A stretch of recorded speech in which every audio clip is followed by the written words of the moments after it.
Okay, so the next thing to cover is expression pedals and auxiliary switches. Let's just get started right in on that and how to set up the CC to read an expression pedal. The first thing you have to do is plug it in. Note on connectivity, I'm going to plug this real quick. These are stereo cables. I have to probably replace these. These are kind of just cheapy little cables, but they work. But it's actually important because some pedals I've tried, in particular an Ernie Ball volume pedal, with just a mono cable, it actually didn't work, and it caused all kinds of problems. So the stereo allows the unit to read right across the ends of that resistive element as well as the wiper, and so it's totally isolated if that's the case. And so keep that in mind. If you're having some weird problems where the range is not working right, make sure try a stereo cable, plug directly into it, and that's probably your problem. But anyway, that's what I'm using there. And so let's set up the expression pedal. Again, I only have one, so in global you select one over here. If you have more than one, obviously you select more than one. Then you have these expression pedal setups, and you can have as many as you want, or as many as the pedal will let you. And right now I only have two, and that corresponds to the two modes of this same expression pedal, which are controlled by these two buttons up here. So if I select this button, it'll allow me to use this expression pedal 1 setup. And if I select this button over here, it'll allow me to use the same pedal to control some other parameter. So I can be, it can be a standard volume pedal, and I can click the second button over there real quick, and now it's not a volume pedal, now it's adjusting delay time, and I can switch back to volume, and it's actually quite easy to toggle back and forth just by selecting these buttons here, and I think it's useful. It saves board space, saves some money not having to have 5 expression pedals, or for me just 2. So that's what I do there. And again, you specify the channel you want those messages to be sent on, and I want these to control something. The guitar rig right over here, you can see it's controlling a volume effect there. It's technically not an effect, I guess, but yeah, it is. So that's sweeping the volume on this particular organic clean delay preset. And one thing to note with the message type, pitch bend messages, as opposed to just generic CC messages, are a lot higher resolution. So if you're having problems where you're adjusting, especially like volume, where people's ears are really critical to sensing fluctuations or steps or quantization levels, if you will, in volume, if you're hearing as you sweep it smoothly, even though your foot's not going tick tick tick, like all this crazy digitalness, you can actually use a different type of message which has a higher resolution, and that is a pitch bend message. So I use that as for most of my expression pedals, and then I have the second one. It's just a CC, standard CC. So the key point there is if you hear some discreteness in your sweep, or steps, it's probably a better way to describe that.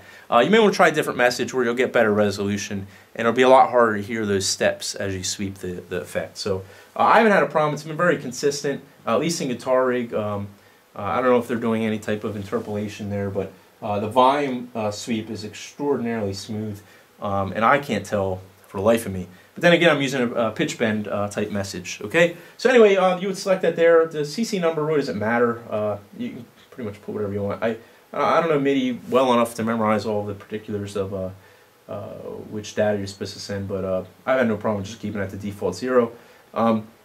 Output range, you can actually limit the output range if you wanted there. And then the curve, we'll talk about that in a sec, but first let's calibrate the pedal. So you hit this little reverse gradient, dual gradient thing here, and you can see on jack 1, which is where I have the expression pedal hooked up, you can see this little slider moving back and forth. And so let's say it wasn't calibrated, let's say that was your calibration. You can see before I get to the full pedal end, it stops, and then I can move it more. That's not good. So if you got some weird problems like that, or even if you don't, just calibrate your pedal first. So all you do is hit calibrate and move it all the way back and all the way forward as much as you would. And then you hit the calibrate button again, and now it's scaling between this full range. Look how nice that is. And it's so smooth, you won't be able to see any granularity at all. The little red indicators there are for virtual switches or soft switches. They're not actual switches like on the wahs. You have that little click. This pedal actually has a switch in there, a physical switch too, but I don't actually use it because the people that design the Gordius are geniuses, and they're trying to save the world from having to install a bunch of switches in their pedals, I guess. But the point is, if you're all the way up here anyway, it's no different because you've already moved the pedal up there. Okay, so why not just be a soft switch? And all it has to do is read the range, and at a particular range, you can have it trigger a virtual switch. And so if you want to do that, you can do that, but I don't actually use that because I like using these. I like leaving them set in the middle without having to go up to trigger a switch. Plus, I got this fancy little box over here. I don't really need any extra switches. But if you did, you could add some dead zone, and that just, it'll stop the range short, and then if you push further, it'll be an actual switch. So it's kind of, you'll get used to it, trust me. And so that's pretty much all you need for the calibration of the expression pedal. Make sure you know how the potentiometer in there is set up and how it's wired to the jack. You'll do that there. And so then I have the aux box, which is just, it's really, it's not hardwired to the switches. There's actually a microcontroller in here that controls what the jack switching is, or what the Gordius would read, I suppose. But if you just had regular switches, and that's what we can assume it is here, I guess, for now. Each one of these you can tie them to this the same jack, and up to 2 anyway, and you can have a common on those as well. So that's how I have it configured down here. Make sure you have that set up right. If you have a dual switch, this is probably the most common right here. And then over here you select the type of switch it is. These are momentaries, and they're normally open. These are the most common type of trigger switches. They'll be momentary and normally open. You have to come across a normally closed momentary switch. That would be a weird one. But anyway, you can test if you got activity here. So my tap tempo switch A, and you can test it lights up there. And then these guys, again, don't worry about what's actually going on. But these are tied to the same switch, switch B and switch B. So they're kind of just momentary buttons that the software on the microcontroller takes care of.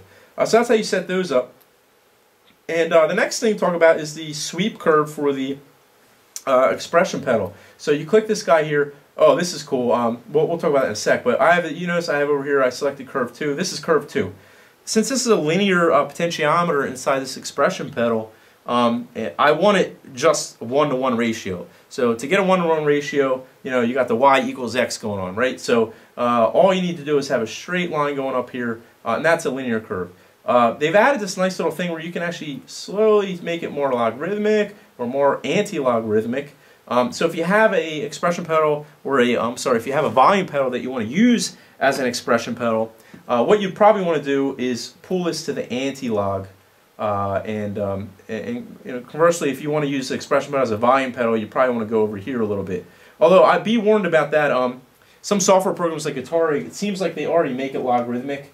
They do it in software on their end. So I think that's what's going on there. I just leave it linear. And so if you want to change it there, this curve here, you can draw your own curves. I'm just experimenting with this. This will allow you to, as you sweep, kind of amplitude modulate the output signal, I guess. As you sweep, it'll go up, down, up, down, up, down, before it reaches the full thing. So I have to experiment with this some more. But it's some additional effects you can do with the pedals.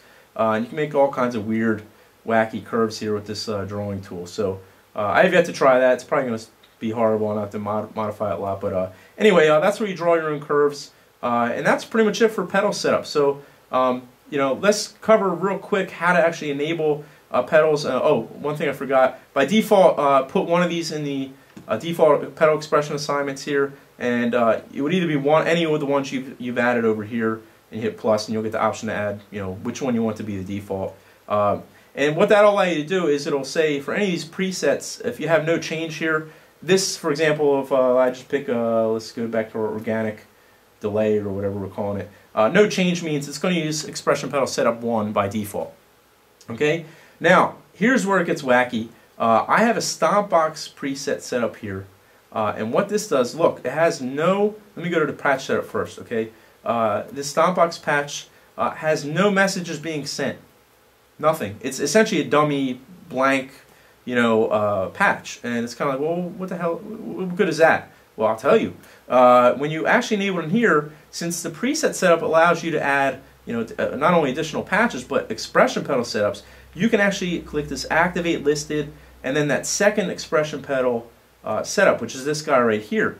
And that's a different CC. So when you MIDI learn, for example, Guitar Rig, it thinks it's a different message type. And so what I've done is over here, I have these buttons triggering, essentially toggling what this pedal will enable. So if I go back to this preset setup in this stompbox preset here, you'll note that when I hit that, it activates expression pedal 2. And so since it's a stompbox preset, it'll toggle this on and off. And that's why each one of these buttons essentially sends the same switch be on momentary action. And so the microcontroller code says when this button's pressed, put it high for a certain amount of time, and it actually is just a little open collector circuit in there. There's no voltage fed to that at all. And then if I hit this button, it's essentially sending the same go high for a little bit and then turn off message. And what that allows me to do is exploit what a stompbox preset is, and that's a toggling type preset. So every time I click this, it toggles it. And so there's no way for this to get out of sync unless you somehow unplug this in the middle of a show and whatnot. And the benefit of, the whole reason I did this box, by the way, was so that I could tell that if I was on this LED, say this organic delay, it's tied to volume, I believe. Yeah, it's tied to volume. And say I hit this button over here. Well, first of all, I know it's in volume because that LED is lit. Say I hit this button over here. I don't know if I have it mapped to anything, but we can map it to something real quick. Let's try the delay time. I'm going to do MIDI learn on that. Sweep it, and then it says I have a thing. So now look, I'm adjusting time with this particular MIDI message, which is just a regular control change message, and that's in the expression pedal 2 setup. So I know that that's going to be, for that preset, that's going to be adjusting delay time. But if I click back here, it leaves the delay time wherever it was, and now I adjust volume. So it allows this kind of thing. Say I wanted it half volume here, and I didn't want to have to floor it to hit that switch. I can just hit this, it'll leave it there, and now I can adjust the delay time. I can set it, I can play with it, and I can set it there. I can leave it there, then hit this button, I can go back to volume. And so it's kind of a nice way to set things up where you don't have to floor an expression pedal and leave it at full blast or low blast before you switch its use. And in addition, you have full indication of what expression pedal setup you're using.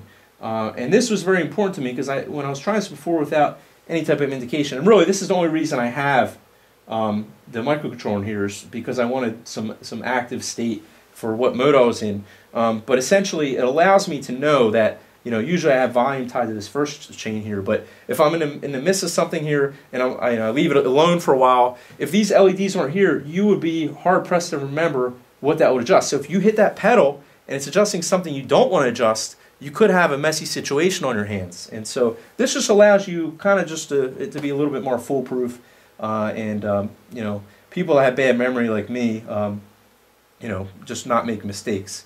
So anyway, that's the aux box in a nutshell. This other one's just a direct, momentary switch. It's still running through the microcontroller inputs on an interrupt, but this guy here essentially just is a momentary switch with an LED on it. Whoop-de flying do, right? But anyway, it works well for me, and like I said, it allows me, not to drop, $130 several times to buy multiple expression pedals, which I guess would be the ultimate setup. Maybe I'll do that someday, but this is a cool little project. If you have any questions, or if people want to build something like that, or it's useful, let me know. It's extremely simple. If you're familiar with 8-bit microcontrollers and a little bit of C, I guess it'll be very simple for you. But if you already know that, maybe I guess you wouldn't need any help, I guess. So anyway, that's kind of my rig in a nutshell, and that's how I use it currently. I'm trying some more advanced things in the meantime, and so when I come across some more cool things, I'll make some more videos on that.